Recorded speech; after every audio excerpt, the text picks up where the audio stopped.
Évangile de Jésus-Christ selon saint Luc. En ce temps-là, parmi les disciples, le Seigneur en désigna encore 72, et il les envoya deux par deux en avant de lui, en toute ville et localité où lui-même allait se rendre. Il leur dit, « La moisson est abondante, mais les ouvriers sont peu nombreux. Priez donc le maître de la moisson d'envoyer des ouvriers pour sa moisson. Allez, voici que je vous envoie comme des agneaux au milieu des loups. Ne portez ni bourse, ni sac, ni sandales, et ne saluez personne en chemin. Mais dans toute maison où vous entrerez, dites d'abord « paix » à cette maison. S'il y a là un ami de la paix, votre paix ira reposer sur lui. Sinon, elle reviendra sur vous. Restez dans cette maison, mangeant et buvant ce que l'on vous sert, car l'ouvrier mérite son salaire. Ne passez pas de maison en maison.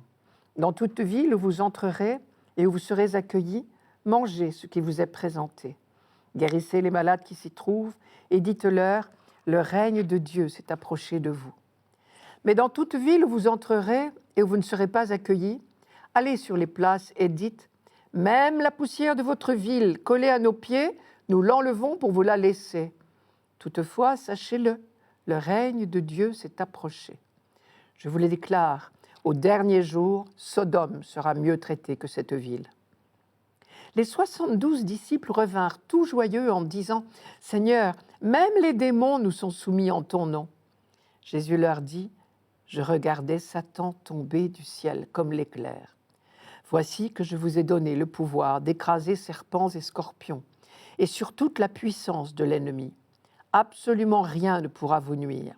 Toutefois, ne vous réjouissez pas parce que les esprits vous sont soumis, mais réjouissez-vous parce que vos noms se trouvent inscrits dans les cieux. » Cet évangile suit immédiatement celui de dimanche dernier. Nous avions vu Jésus aux prises avec les arrachements que sa mission a exigé de lui.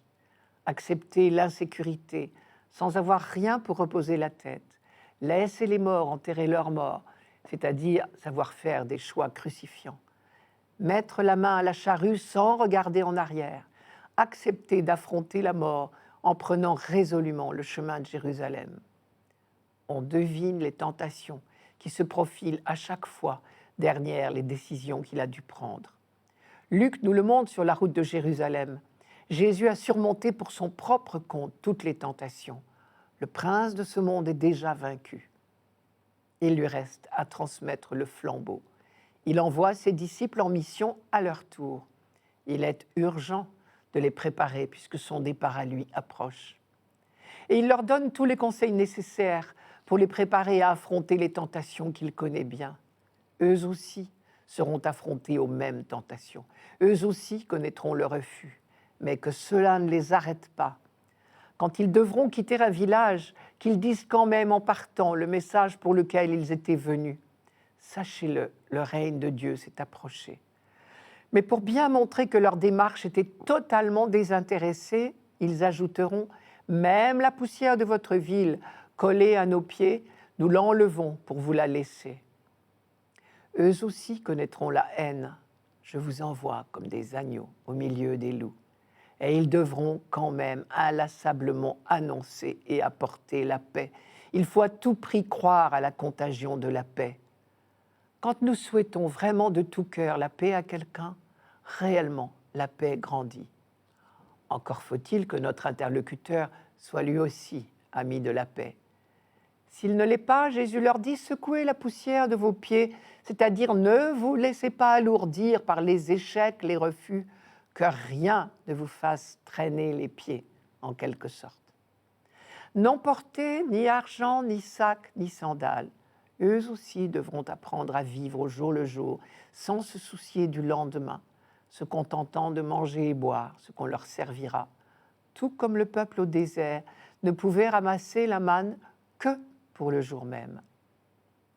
Eux aussi auront des choix à faire, parfois crucifiants, à cause de l'urgence de la mission. Ne saluez personne en chemin. Pour ces disciples qui étaient des orientaux, les longues salutations étaient un véritable devoir. Eux aussi devront résister à la tentation du succès. Ne passez pas de maison en maison. Eux aussi devront apprendre à souhaiter transmettre le flambeau à leur tour. La mission est trop grave, trop précieuse pour qu'on l'accapare. Elle ne nous appartient pas. Car l'une des tentations les plus subtiles est sans doute de ne pas souhaiter vraiment d'autres ouvriers à nos côtés. Priez le maître de la moisson d'envoyer des ouvriers à sa moisson. Dernière tentation, la gloriole de nos réussites.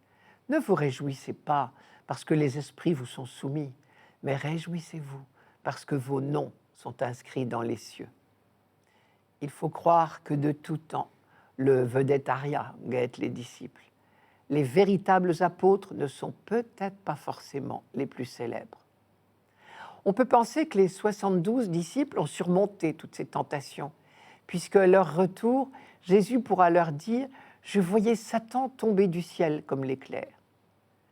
Jésus, qui entreprend sa dernière marche vers Jérusalem, puise là certainement un grand réconfort, puisque aussitôt après, Luc nous dit « À l'instant même, Jésus exulta sous l'inspiration de l'Esprit Saint, et il dit « Je te loue, Père, Seigneur du ciel et de la terre, d'avoir caché cela aux sages et aux intelligents et de l'avoir révélé aux tout petits. »